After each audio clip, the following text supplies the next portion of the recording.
Apro yampya mnangamba njagala mpe milioni 2 nzwe Bobi Wine amire kubanga yesimba because yamanya abantu banja bamwagala so yesimba Wine no yitamu nayongezaamu ndoza paka ku milioni nga 3 Bobi Wine agana milioni 3 nagambe ezo sijja zirya ngenda kwesimbawo just like that. I looked and I was like, who is one person I can call na nyamba na ntwala ke waka? It was Bobi Wine and he dropped me paka waka. Ngate waka bi obo kitegeera busabala Nick wava munno yali asoma ebintu ebya architecture so yali yakuba plan nga kumazzi gabusabala kuino okuberako ennyumba endala by the way eya president nga kuino okuberako ennyumba ye kumazzi eyateekawo omutwe gwe ne bagukuba through the campaign yafunye future. Bobi we ada performing ku stage nga agenda yimba akayimba situka tutambule yamuyise n'agamba abantu nti sente ze mbadde mwagala okunfuwa temugenda zinfuwa naye mugenda zifuwa kablaza oba omufuna atandike future mu America. It is not easy. There are very few people who would do that. Few people who would do that. So chiba kitegeeza omulenzi kati future ye and the family because ya ino mchala ina n'omwana. For starters, for some of the people who don't know, I told you initially that Luzay and Anderson is my name. Basically, I've been an entertainment journalist, or I've been practicing TV for the last, I think, approximately 13 years. So in the last 13 years, I've been working daily. That is Monday to Friday, every day on TV. And I've just missed out. I missed out, I think, like 6 months.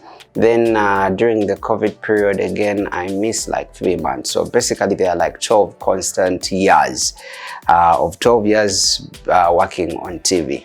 Among the people that I met first in my career doing entertainment, for the people, most of the people still talk about that TV, that is WBS TV. They still talk about it. Of course, right now, that is where NBS or Next Media is now located. Then WBS had to go from Sir Gordon Wava Muno. I think one day we'll get to talk about the reasons why WBS Yavao. So we'll be talking about that. But because specifically, but then the task to talk about as per the entertainment, ngatujukira by then try to meet Bobi Wine ngatanaba kuingira politics. So among the people I met first in this entertainment world, I think it was Bebe Sally Moses. I think Nalimbeda Saidi, I used to stay around Bukoto. Yeah, near waliwo petrol station je balinga bayita bali bagita bacha bali bagita is it not Kobil bali bagita waliwo petrol station now where I used to stay. And because baneiba nga mchigeti mwembera where Mulangira Ndaus used to drink from ngageti etwawula, it was basically a fence that could separate us from them. So where I used to stay, if they are the other side drinking, I could hear them talk in my cubicle mukaroom kange. So they noticed that I was working at WBS and it was just nearby, walkable distance. So one day Mlangira Ndaus was like, "Wait, Obedao, why don't you come, and chill with us?" Remember, by then I used to have a 30-minute show in the morning. So basically I could start from around 8:30 to 9 and I'm done. So I was doing currently gossip, yeah, like what of the current uncut live wire, those kind of shows. So Mlangira Ndaus of Simba yalinganga atera okubeera with the likes of Kasuku, that is Isaac. He used to be there, Kasuku. Then there was that DJ, Yabera, DJ wa Bebe Cool, so even Bebe Cool. So I started encountering, going and having a chat with them every day when I was done with work. So ngatunyumia nyonyo. Now it is Bebe Cool. So imagine the first artist I met. Professionally, someone doing music, it was Bebe Cool. So ngajanga nyumize mbozi ze, because he's a big artist. When you go back on TV, you're basically talking about him, his house, the wife, the businesses, the tours he's got to be having. So basically we could have a chat on almost everything. Not until we parted ways ngata chali because of his personality. Buli muntu alina engeri gy'aba yeeyisamu. So his personality maybe didn't attach with my personality, so we stopped talking. In between there, when I was studying at Eagles Ness Senior Secondary School, Ediside Zemengo, I think I was in my senior one, yeah. Nae Bobi Wine najja later, I think yaji ali mu senior 2, was it senior 2, senior 3, around there. So ngatusoma ne Miki. By then I think yali akafulumi akayimbake, that is Bobi Wine, yali akafulumi akayimbake mu P7 vacation ngakagenda wekati. Bobi Wine njo chabule wempita bakaba bagamba nti nina ekisa nzani eye gombe sa na. Yeah, so that was his like latest tune after P7. Yeah, P7 vacation we akakolera. So we started, we had a group of boys who were twali bachali, we were all friends. In our group we had Fatty Chris Oyo Muganda Orlando, he used to do music too. We had Fatty Chris, then we had Packerman, then we had Bushington, yeah, the current Bushington, we are producing music. We had Bushington, we had Bobi Wine there. Who else do we have there? Marimu Calypso. I don't know if you remember that song. Yebalinga bakaita kani aka Bobi Wine bada. Yali mbada. Calypso yali mwaka akaimba baimba ndozo banefina masanyalaze. So that guy of ours tried to amkazako Calypso with him also. So it was a big team of guys. Since the school was more of kinda international, musobolo kuzembiri, wemukola assembly, people, you know, perform music. So we grew up like that, yeah. So that is secondary school, team yafe. So later in life, buli omu again into their career. Fatty Chris, Bobi Wine kati akoze bali bajita bacha high school what? High school Sulubada. Yeah, Sulubada High School. So in between there, I get to meet Bobi Wine. How did I meet him by the first time? The first time, I don't remember even very well because okuva kusomerera ne kusomerera lingangajja. So the encounters were there, but of course we were still in school. Now after school, I think they were doing, I don't know, I don't remember how exactly it happened because omanyi mutungo oludde naye nga obadde naye nyonyo, so toyinza kujjukira the right time, you know, you get to meet. But I think the time we started doing, and now it is work. Yeah, I think he was supposed to do an interview, and by then nali ntandise okukola ekiro. Yeah, waliwo should try to call ekiro, so we called you know, His Excellency the President to come for an interview. We had an interview, but if we come to him as a person, because I had dealt with Bebe, Bobi Wine now was a little bit different. How? Bobi Wine nga ye muntu nga ali ayagaliza, for starters, ayagaliza. Number one. Number two, he was very calm and down to earth. How? Ntiye muntu nga newe yajjanga ne kusomero nga he could kubonga, you know, he could say hello to almost everyone. If he is in a kanga inajalago bagenze ntebe, even if there are performances, nasanga ba boda, he would say hello to everyone. I remember one time among those first interviews, we were doing an interview, then yali ayinisawa, yali ajijjo bayangamba, yali ajijja US or England, one of the two. Ngaya akabi yali ya silver, and it was very, very heavy. Ngambe sawa ya manyi, he gave me that watch, and it was a very beautiful, nice, I think it was a Rolex watch. Ngaya manyi, ngaya akabi yangamba yali ya jigulo mutwalo gumu sente meka, but he gave me that watch. So he was so humble, down to earth. So the entire time we had all those conversations, I remember during his performances. By the way, most of these interviews, we still have them if you go to YouTube, and maybe they'll try to cut a little bit so that you could see much of these interviews. He was the person like, you know, you could talk about anything.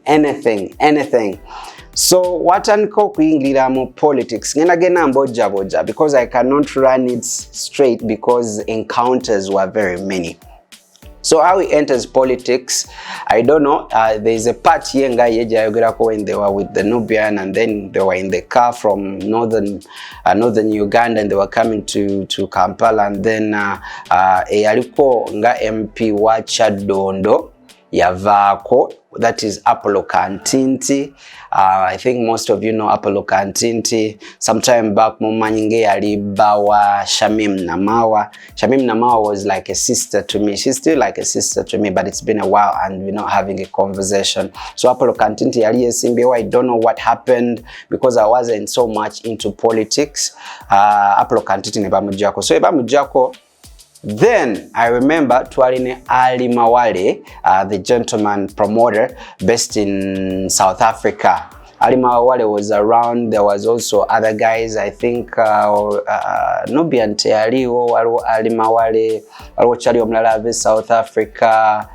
There were like 4 of them. One manager John Ali Wali. So we were having a discussion, and then the president is like, Mumanye, never say Simba, so broke Simba. But so you know, because you're in a love y'abantu. Nti no beera bisati oba oli mukadde oba mulibana. President Bobi Wine ngasobola okubonga naye ngamulinganga abali ku level yemu. But by then, let's not forget the reasons why we were compatible, or Bobi Wine was a good person to me, and I felt like yali kumutima gwange ever since I met him up to now. Yemuntu, he went to school, nasoma. These are very important. By the way, this is the reason why I think I like him as a gentleman and I respect him as a gentleman. Why? Yasoma, nasoma kuva basoma kindergarten, nursery, normal secondary, na again nasoma MDD, music, dance and drama. Nasoma namala, nafuna mchala we Babi Ntungo, namufuna nakola okuchala nga bebino okubera nakola okwanjula nakola embaga. Nava onabanga yazimba amakage magere je bali bayitanga mu nsiko naye saawa eno balina mu kasente kabwe bonabona basinga bali side zeeyo. So n'okituna mnogamba yasoma, you know, we amalo soma nagenda mu bufumbo butukuvu wamala omukyala ali maka agayimiridde. And because most of the people thought ono muyaye, you know, ina enviri, you know, simanya balina bye banywa, but at the end of the day omuntu abasinga bonabona abakuba ebikalu ne basiba empaliza ne baziteeka eno mwoyo. They've not done most of these things. Abadde n'omukyalo omu for all that time. Sigama muno kati bamukutte nono ali nono ate kati ali mbwenzi. No. So omuntu yenna abalooza muno Bobi Wine tategera kyakola oba tategera bulungi, nze mandowooza gwayina obuzibu because gwe wesanga nga maybe n'okusoma tewamalako, which is okay. Oyinza okwesanga n'omukyala gwena naye tokyalangako naye, which is also still okay. Oyinza okwesanga n'amaka golina tegayimiridde, which is okay. So comparing you know, ono yefula mbu alina amagezi nono kali gwe gwotwala mbu tategeera. Oba okikomparinzemu osobola otegeera muno ate kirabika oli atategeera bulungi. You get my point. So ezo ze basis zange, core reasons why I respect that gentleman so much.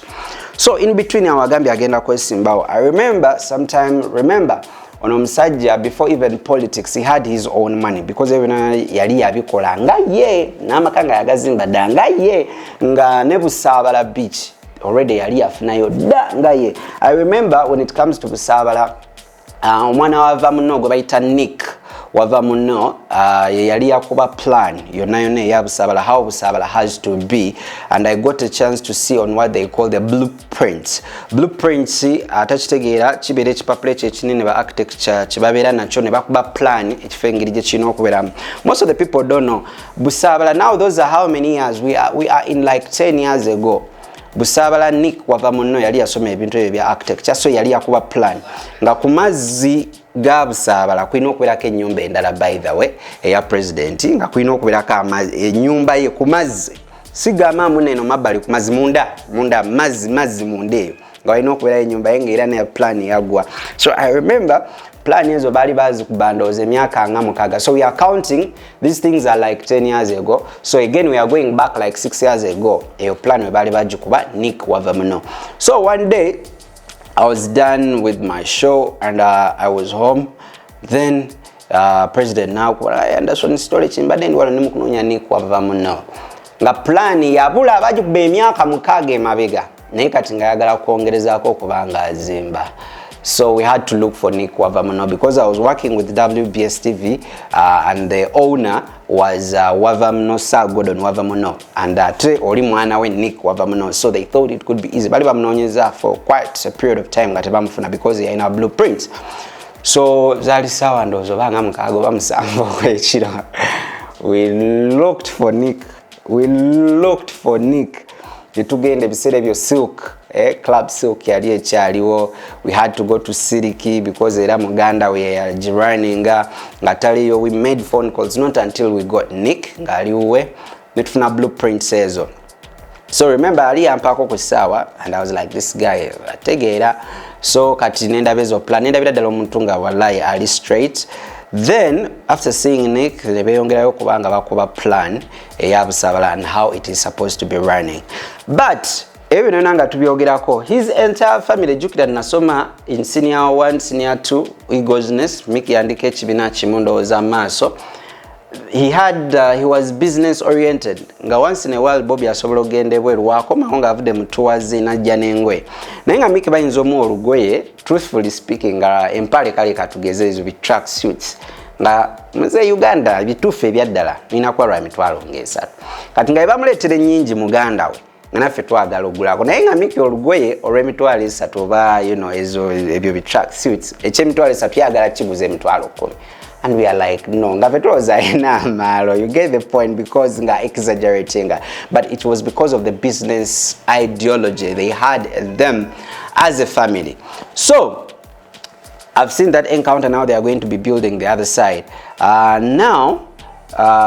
Later kati ono Andrew ani kantinti Apollo kantinti ekintu akivuddemu. Then Bobi Wine is coming yesimbewo nga MP. So oli wa kantinti avudeo Bobi Wine aze agenza registering ze okubanga naye nominations those things aze agenda kwesimbawo. Kati Apollo kantinti aterezeza ndoza yeterezezo babyali bitabo byesimanyi nsonga lwaki bali bamujemu. So Apollo ankubira because we had done numerous interviews and because kama ochabukoto byeri nanye ngatalaba buli kaseera ambera ne president agama omanyi nankubira esimu ngayise muchaliwe Shamim Namawa muchalawe nayagala agenda ayogereko ne mwami Bobi Wine amugambye teyesimbawo yayagala atera komawo Apollo kantinti for Chadondo. So bankubira esimu mwami Apollo kantinti nangamba osobola tutuze erimu omukulembeze but by then got to meet Bobi Wine namugamba no worries. So I called selector Devi Chali, he's also down to earth. If you could take a note, by the way, abantu bonna aba associating nzeko n'abantu by then nga bakyagiyita Firebase. They are the most humble people. Bantu bakakamu, bantu tebagala bavyo. You would wonder why I'm saying that. For now, Bobi Wine, he has gotten everything he needs in life. That even if he stopped working today, he would be a successful man 20, 30 years to come. Even the next generation will be okay. Truthfully speaking, Mick Wine is young, he's sorted. Aina makaga, aina muchalawe, bintu video official. You look at Dax Vibes, the last born, it is still the same. If you didn't know, Otunla Kamocha, before all this, Kamocha yonayoneyo, by the way, the biggest part, like 80% of Kamocha belong to that family, truthfully speaking.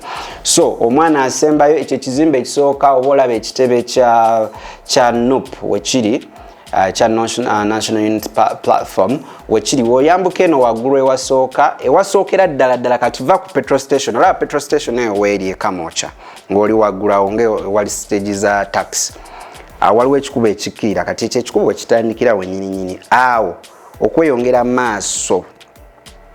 I think chairman Nyanzi yayinawo naye Dax Vibe neyeeya n'agula waliwo akazimbe n'akagulira ennaku zino emabegako abadde nga yakuba ne buloka y'omu kubaze okubira n'okuzimba y'omu kuba poota ako kake ne studio gye mulaba nga bakoleramu rehearsals za Dax Vibes oyo last born we are talking yakazaala omwana we kati weeyongerawo ng'ewali ka banka ati ataawo wo wa Nyanzi waggulu wali akawawo nga tunabatuuka ku bank waggulu waliwo akabaala chairman Nyanzi running akabaala ako twa promoting akabaala naye akabaala kaga notambula simanyi lwaki, but he owns the building. Okirira kati awo wansi, again now it is Bobi Wine. Weyongerayo ku bagiyita batya eyo kyekizimbe wali studio, still again bali Semakookiro, Semakookiro awo nawo. So kati olaba okuviira ddala eno waggulu paka wansi, kati awo tubadde bubezi ku luguudo, naye ate okirira n'eri wansi, the family owns it. So but given the fact that bwe yona babiina, they are humble. Lumu, I cannot forget, nakolanga show ekiro okuva ssaawa oba 5 oba 6 paka ku 8. And I looked munsi yonna yonna nigonyeza okuba sina motoka boda nzitiddemu. I looked and I was like, who is one person I can call nanyamba nantwala kewaka? It was Bobi Wine, and he dropped me paka waka. Ngate wakabi oba kitegeera talina kyansubiramu bw'oba olina kunkolera kino najja nannono okuva ku station paka waka. I remember again kati mbatwala mpola naga ngenda kwambatiza wano nawali mpola. I remember ku supermarket again kati awo tuli side ze Bukoto. Kano kasesam, but it is okay. There was a girl supermarket nga kamanyi nawe mutera okugula ebintu nga once in a while okagamba obugambo bwa Yesu obwo mpola. So one day I think I had left work sawa zili satun ndi mukudda waka. Then Bobby saw me from a distance, nasooka ateekako omanyi yali ali mutundra ekuba amasasi mujijjukira ebiseera ebyo anisooka ekuba amasasi okuvanga wa distance nga wawerawo nga yards eziwerako nejjanga ekuba amasasi kati nga nze simanyani njukira okuva ku station paka we nali mbeera nga otambulawo. Najja na parkinga mambuza what's up, how are you doing and all that. So yambongako kumbe kali aka supermarket ate akawala kadde kalaba kitegeera onaddayo mu supermarket ngolo kafuuse daka friend engamba bannange. So back ere mabega wembakomezanga awo mbagamba about okwesimbawo. So Apollo Kantinti ankubidde simu nangamba tumitinge Bobi Wine ne tumitinga. Apollo Kantinti yajja ne mukyala we Shamim Namawa, though enaku zino bali bafunamu obuzibu. So nga tugenda awo ku fire base nga balinga bagiyita kumpi n'ekitebe nga Apolaze ne mukyala we. Then of course Bobi Wine yali wali around ne batulawo nge wali ka restaurant. Naye before Apollo yampisa nangamba njagala mpe milioni 2 nzwe Bobi Wine amire kubanga yesimba because yamanya abantu banja bamwagala, so yesimba Wine oyitamu. Remember waliwe yali mu ekifo yavude kwegamba okulonda kwagwadda naye bamujjeewo bujja atulabe ngeri Bobi Wine jajja teyetegese nayingirawo bangenze mu nomination byonna nabiyiseemu kati ona gyagalamu wa milioni 2 nazigaana milioni 2 nayongezaamu ndowooza paka ku milioni nga 3. Bobi Wine nagaana milioni 3 nagamba ezo sijja zirya ngenda kwesimbawo just like that. Nzijukira lyo naku mbagambye twine alima wale ekiro namugamba naye kino ekintu wali wa planning anagamba na research planning. So waliwo ebintu ebimu nga ntegeka ya Katonda. Why? Into the entire time olaba nti yalinganga ayimba obuyimba tugambire ku Jennifer, you know, nga tekirina mu plan nti yali esimbawo. Truthfully speaking, ne politics yali tabirimu yadde. It came as a miracle. Remember n'okulonda baali balonda n'okugwa ne biggwa naye just oli avuddemu kati ono n'ayingirawo yagaana sente. The next time I get to know ayisemu togikwatako Uganda got to know that now Bobi Wine are serious. Not until currently. I remember some time back oro tutambudeko emyaka maaso WBS is closed, gone. Tewakyali bakozi bagigadde officially from URA. Nga sina mulimu nengamba naye kati nenzijukira nti Douglas Ranga we yali avudde ku Record TV nga anoonya omulimu. Bebe Cool yamuteekerayo akabega ku NTV. Bebe Cool yayogera nabo bakyali, so chances of getting the job became a little high. So that's how he got the job there. So by this time now, that's when I think Bobi Wine had left the country. Now he's a honorable. We are against meetings with Billy Gates, one of the richest people, of course, in the world of Microsoft. nemukoonako nemugamba munange akalimu kagwawo naye mbadde nsaba. Remember, he's a honorable now. Ali mu states, ali n'abagagga. Nemugamba osobola okugerako ne bakyali bano aba NTV because now Douglas has left. And nemuweereza n'enamba ya the producer, their head of productions, the lady. Agezeeko okwogera naye, though things didn't work out very well, but he had taken again that initiative to also do that. So olaba omuntu nga ye talina kyakusuubiramu gwe alina kyayinza omufunamu, but he was there, he was there. The only thing that I've also learned is that some of you people also don't know. 80% of the people nga tuzeeye mabega nga he's still even an artist. Abantu bonna abalina emidaala gya chapati ekamoocha 80% out of 100%. Akasente ako Bobi Wine yakabawanga. How? Ngajja abavubuka batalina bye bakola n'abagamba manyi kye tugenda okukola. Ninawo akasente kange kye tugenda okukola buli mudaala bwe baba baguguzayo emitwalo 15. By then gye emitwalo 15 sebo nga ziba mweziri. Naawe abavubuka abasussa ne mu 3 ne mu 4 n'abawa capital okubanga betandikirawo business. True story. So nga 80%, but all these things we are talking about, he could not talk about them. Najamba nze gwe mulaba nonno nkola charity, nze gwe mulaba nonno business ezirya naye nga ate abantu tebalina kuzza na sebaba wamno banja, you have to be paying back. No, ngabawa ere gye midala gyonna yonna gye mulabaawo. It was because of his initiative. Not only there, waliwo ne bakyali Entebbe abalinanga zi business zaabwe ng'ababeereramu. So when he came and he came as far as being nominated even for the president, it wasn't a mistake. But all these things happened for one reason, because he was very humble. Yali humble ng'abonga na buli omu. So abantu kyabangwira, and he was relatable.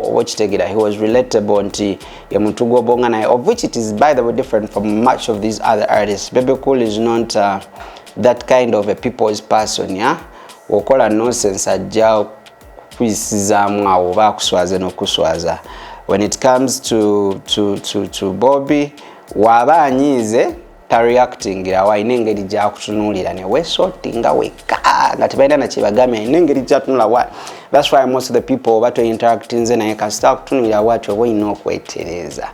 So all these things, when it comes to him, it's not a mistake. Nali nina show emitiana ku kisaawe. Yes, nali nina show emitiana ku kisaawe. So I had a promoter yali ateekamu sente, and we were looking for the artists to work with. Omugagga ateekamu akasente, me I'm acting, they're using my face to get who would be working with. I remember the list that we came up with. Shamim was a good friend. Shamim Nama was on the list. Then we also had Coco Finger. He was on the list. Now we were looking at the people, abali very humble, ngali tebaja ku disappointing. By then we could not work with Chameleon. Waki yali atandise okufuna bad reputation. How? Nti osobola mu booking anotekayo ne ka advance, yeah? Akasente kayina okubanga performinga, and guess what? Chameleon not showing up. Bebe Cool is his attitude. So we got people betuli sure and we are organizing Kasaawe emitiana niba n'abantu bajja kujja. But one of the people gwe twali tuli sure nti ono ye kasita tunabanga tumwadde akasente kafa ajja kujja, it was Bobi Wine. I remember we went era ne tusasula deposit yaffe. Ne tujimuwa bulungi, ne tumuwa n'olunaku lwali n'okujja performing emitiana Kasaawe. We paid Coco Finger, we paid all these other artists. Now remember, kati olaba omuntu gwoyinza okukwatagana naye ate ng'alina amagezi. It was the next day ng'alina okuba nga performinga. Sawa zalinga nyeze ekiro, so nengenda kusemako kiro nga njagala kubajjukiza mbagambe mwana nti tusimbula ncha ogene emitiana Kasaawe. He had yali taliwo nga alina walaze, and it was Babi nga yaliwo waliwo salon, yali alinawo business zakwerawo. Then yali akatuuka bwati nga nange natero tuuka. Then Babi is telling Bobi, okimanyi nti no encha tuina kera kumacha oyina okubanga ogene emitiana ku show ya Anderson tewerabira. It is Babi telling the husband, and I was like, wow. Okitegera kati banene bakadeide ya abalala, they don't keep their words, si bantu ba kigambo kyabwe. But it is now Babi reminding Bobi kati mano ino kwato budde nkyamugende era natuukawo nga kati sina kyakwogera omukyala amugambe because yali amazofuuka now honorable nga kati MP nengamba neno kiyinza okuba ekizibu omuleeta so nensooka nkola promo netufuna Nubian League was supposed to perform the likes of Winning Waji era bona they came and performed. So after then ani selector Devi calls and is like, you know, Munange honorable naye abadde ayagala japa kuli cha performing. Remember now is the honorable baba obusente bungi obuwerawerako nga wakayingiramu and they made a couple of phone calls. They wanted really, you know, the president really wanted to come and perform, and it wasn't because of money. Yali tagenda kulya de by the way n'ekikumi because nani nasasula banobiani nga bayimba ebyabwe nga byagwa the Winning Wajis and all these other artists. Kati kuluno nga yalina okujja eka aperforming naye nga sigenda muwade n'ekikumi. Nothing, zero, nothing. So nengamba nannyini kifo. Because already honorable togikwatako gikwatako engumi yaliwo nanyini bane bamugamba oyo omuletera akabala we tukagalira. So among, you know, your performance netugyesubwa. But most of the people have been talking about tebagaba sente Bobi tagaba sente kambazeke mabega. The entire time we worked, by the way, that thing is in the family, and most of you people, by the way, don't know. When it comes to the Sentamo family, mwemuloza Bobi Wine ina sente tebakulya ekikumi balina muganda waabwe omuwala Bobi Wine oyo ayina kasente. Ebyo bye mugamba simanya gundi yazimbye ennyumba eyakabi muganda waabwe omuwala yekayeka mwe temunnamumanya oli bad news. Akasente yakola akasente akawera ina hotel Bobi Wine oli ayina kasente era ne bwabera Bobi wadde honorable era oli the only girl in the family baba mubuza okubera kola collection ya singa kasente. So the thing is not like it is because of the politics. They had made their money already. Oyo muchala ayina sente, I'm telling you, and she also accepts agamba munange nze be a hustle. So wekijja ku Bobi mbutagaba sente Miki Wine yazimba naye sijja mbagamba mazima oli kyali wange takwatanga ko yadde mu nkuwadde yasa tusoko ozimba akayumba kako kagwa akayumba kakazimbidde banga never. But he used to do one thing of which erisho gye baagana nange we nali ngenda ofuniramu nga gamba nze sigenda kuwa yadde ata naye we organizing a show. There are a few people who do that. David Lutala akola ekintu ekyo, but Bobi Wine initially yali asinga kikola. If you look at the likes of Kapalaga kati ali bweru US, Kapalaga and all the concerts zemulabye bweru ambade mukira mno Kapalaga ya mungu basoko performinga ojja kukola byonna byokoze. But if you want him to pay you back, what you're supposed to do is very easy. Organizing a concert, let him come. He would perform for free. Tajja kusaba transport, tajja kusaba za mafuta, tajja kugamba nze kola show nzije nanga nja kukolera drop nkulangireko nze nzije nyimbe ngende nga tompadde yadde ekikumi kitegeeza zonna z'oba okozeemu ziba zizo.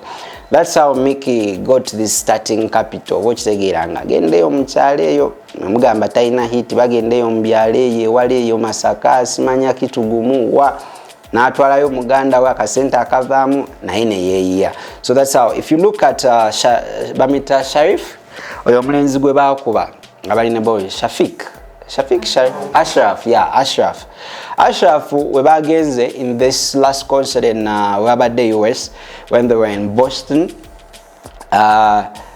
Sharif oyo Ashraf yayiwawo omubiri. Remember esasi eryamba bwongo nga bulabika n'okulabika yeewaayo n'abanga nga akwata videos all through the campaigns, by the way, is the presidential campaigns nga tebamusasula era abasinga tebabasula. They work out of what we would call one love.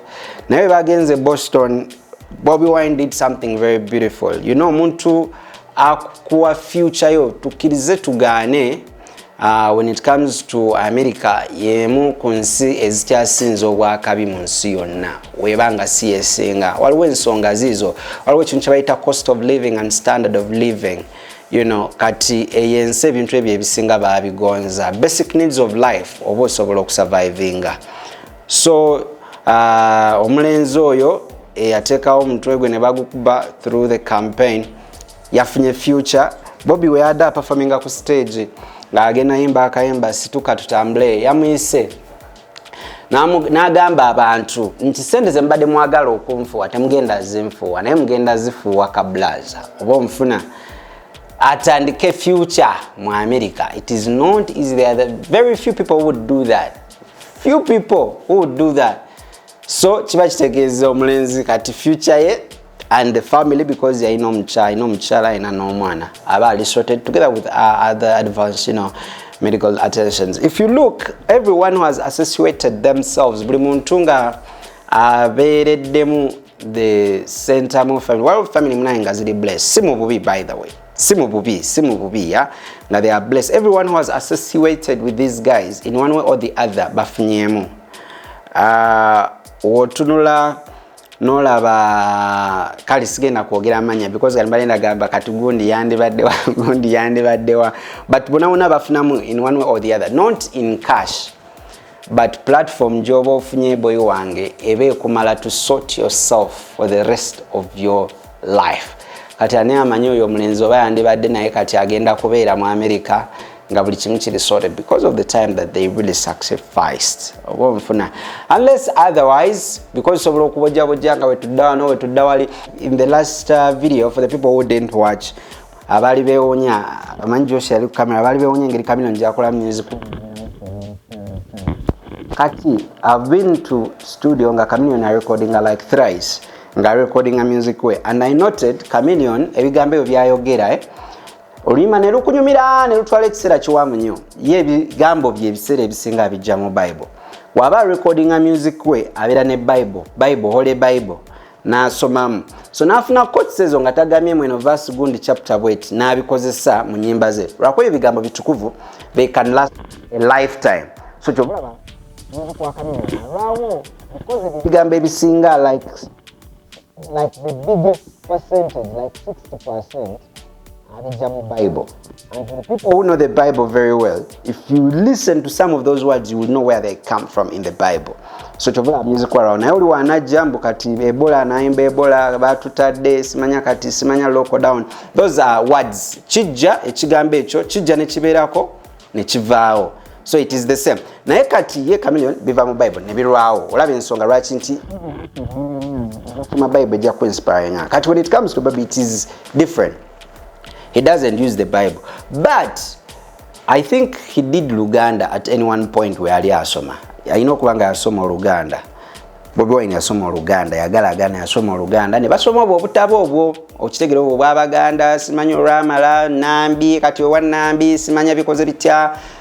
Ebyo ebintu kati ate remember kati tuli mu kumanya music wa Bobi Wine lwaki tumuwuliriza nawe n'owuliriza ekiyimba tugambire ku Jennifer kendezo ebyo bigambo byayimba bivaawa kiwanyi biki nezikuberako ku mutima. It is because it's okay okubanga asoma Oluganda, number 1.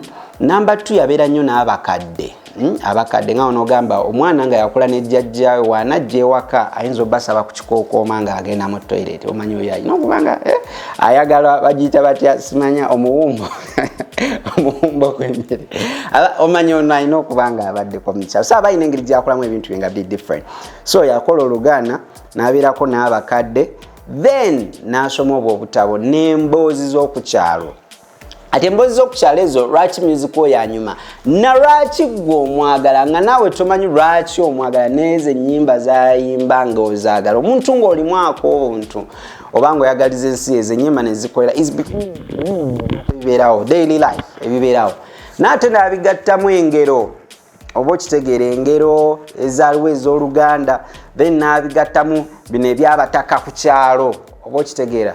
So yagalagaana music oyo oba ojja mwagala. Like it or not, you love that music because kati ezeebyo n'ennyimba ezisinga tugambire ku Jennifer we yayimba Dipo Naziggala era olaba nga atunuulira n'abawuliza music oyo oli kadongo classic awo bakyali abitegeera nnyo. And remember when those people used to do their stuff bakolanga Kyagulanyi they were music linga akwata ku mitima gyaffe oba okitegeera bya buli tuyita mukyomwe. By the way oba omwagala oyinza okuba nga tumanyi lwaki is very humble for starters, ye ng'omuntu tali mu myerago, down to earth, very bright, yasoma n'amala. So kati n'engeri gyakola music nti atukwatako mu ngeri y'obulamu bwa bulijjo. So that's why his music is that beautiful and nice. Thank you. Let's put this one on a pause. You can put down some of those comments. Don't forget you can subscribe if you feel love the content, and you can put down your questions, anything you feel like we've left out. Yes, then solo kubanga tunyumya. For now, let's call it a wrap until when we meet the next time. Thank you very much for watching. Bless ya.